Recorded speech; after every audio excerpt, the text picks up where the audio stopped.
ESPN reporting that Stephanie White is the new head coach for the Indiana Fever. She just left the Connecticut Sun. She's a former Fever player, also was an assistant coach for the team in the past. And if you remember, she was also just a standout at Purdue when she played for Purdue a number of years ago. And she was also one of the names people had been talking about as a potential new head coach for the Indiana Fever. The Indiana Fever's new head coach, Stephanie White, recently shocked the WNBA with a shocking choice about NaLyssa Smith.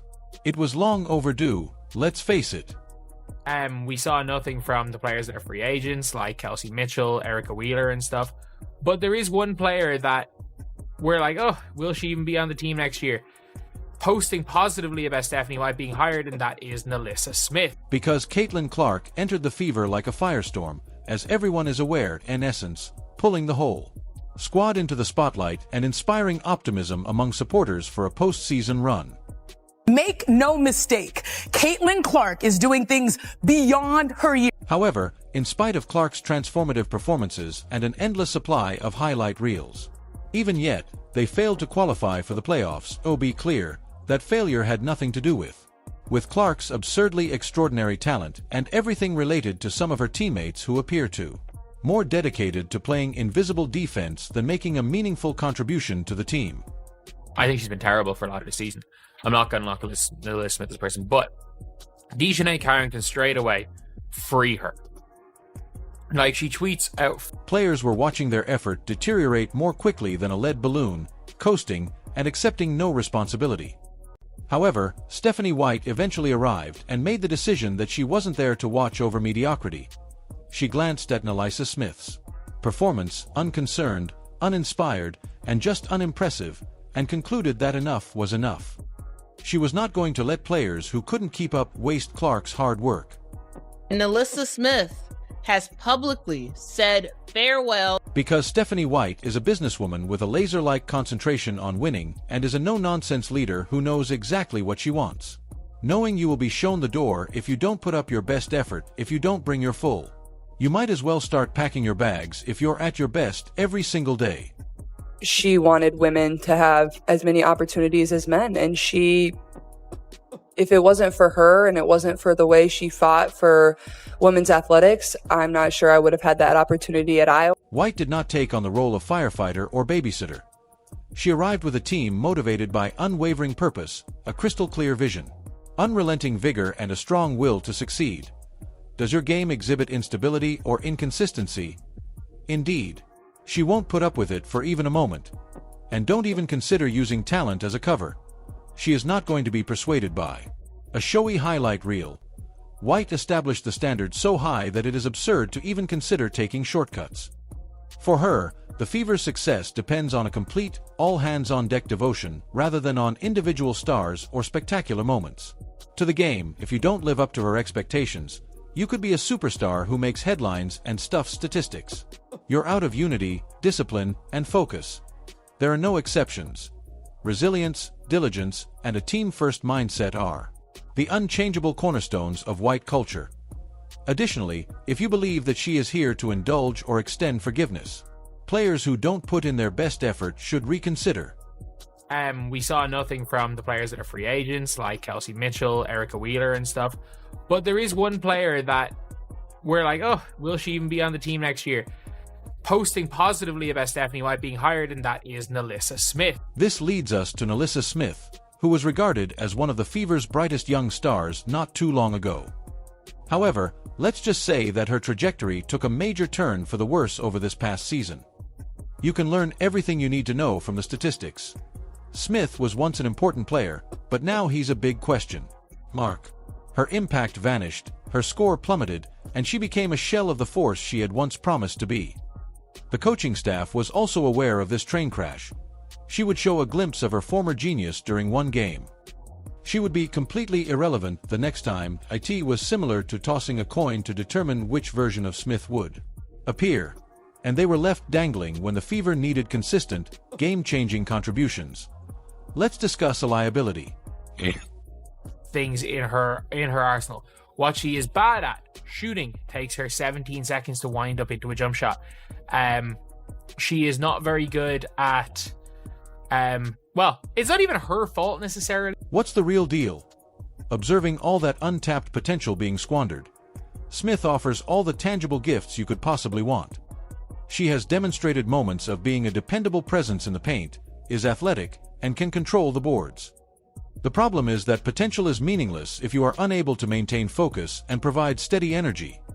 Stephanie White, on the other hand, has had enough waiting, what-ifs, and maybes don't help you win games. Execution is the key to success. Therefore, for White, betting on an unreliable person is not only dangerous, it is blatantly careless. It's an obvious message. Either you're an anchor weighing heavily, or you're raising the fever to new heights. Them down. There is no space for compromise, and oh, let's give her another chance. It's a big risk. It's a big risk because if you've got Stephanie White as your coach, it means that you are not Additionally, White is making her warnings very evident rather than merely whispering them. If you're not contributing, you're out. Repeat underachievers are not given another chance. Yes, it's severe, but the fever serves as a wake-up call. Vital, particularly given their youthful, dynamic core. With athletes such as Caitlin Clark, White wants every player on the team to be equally focused in, with Aaliyah Boston spearheading the team's desire to win. No dead weight, no passengers, and no exceptions. And NaLyssa Smith, during pivotal periods, her Houdini act and roller coaster efforts don't precisely match the design. White has no tolerance for anyone who is delaying the fever, and she doesn't hesitate to make those harsh cuts in order to create a stronger, more unified team. Smith started it all by discreetly cleaning her social media accounts, free of anything connected to Indiana Fever. You know, unfollowing a few team accounts and deleting this bio line. These small digital efforts are like leaving tasty breadcrumbs in the realm of professional sports.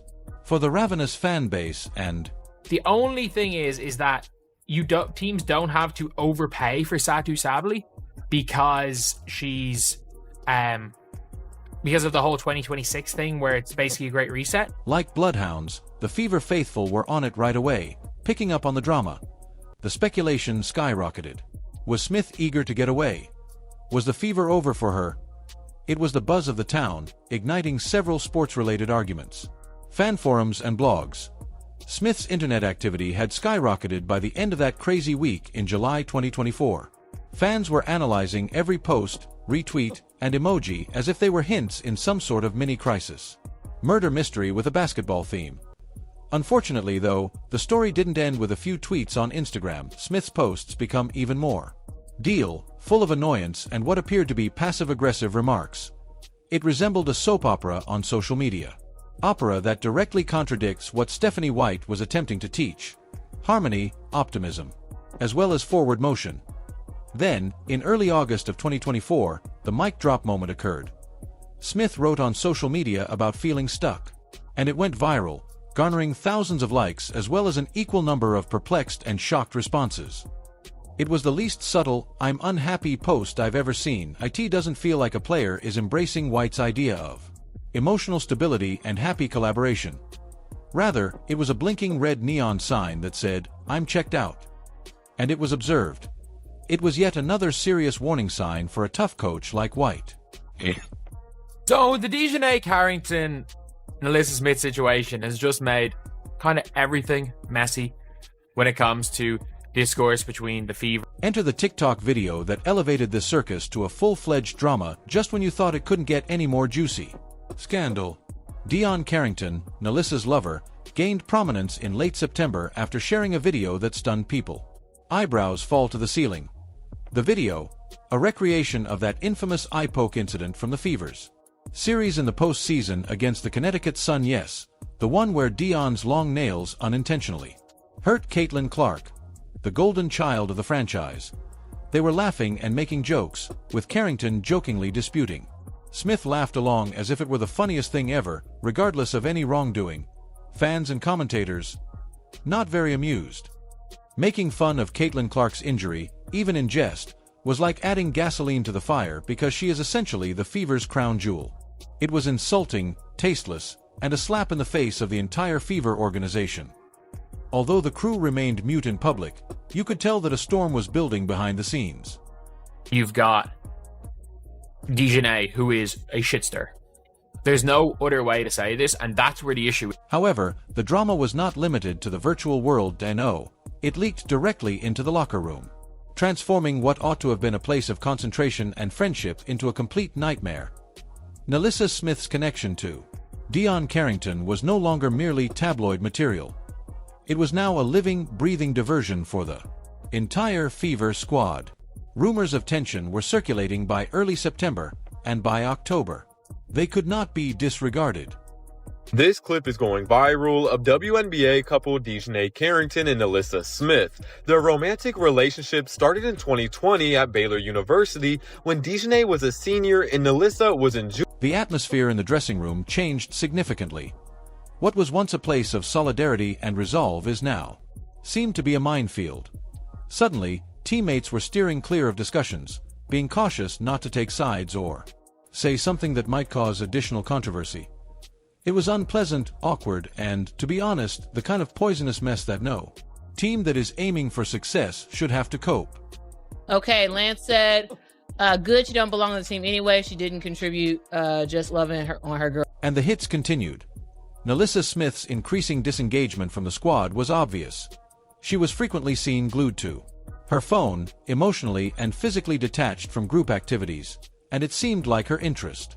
The fever has subsided. By the end of the season, teammates weren't merely glancing at her actions, they were publicly doubting her dedication. In late October, rumors circulated that she had skipped volunteer training. Under Stephanie White's close supervision, a definite no-no. Tension was pervasive by November 2024. From the Fever's front office to the Gainbridge Fieldhouse stands, social media was a labyrinth of.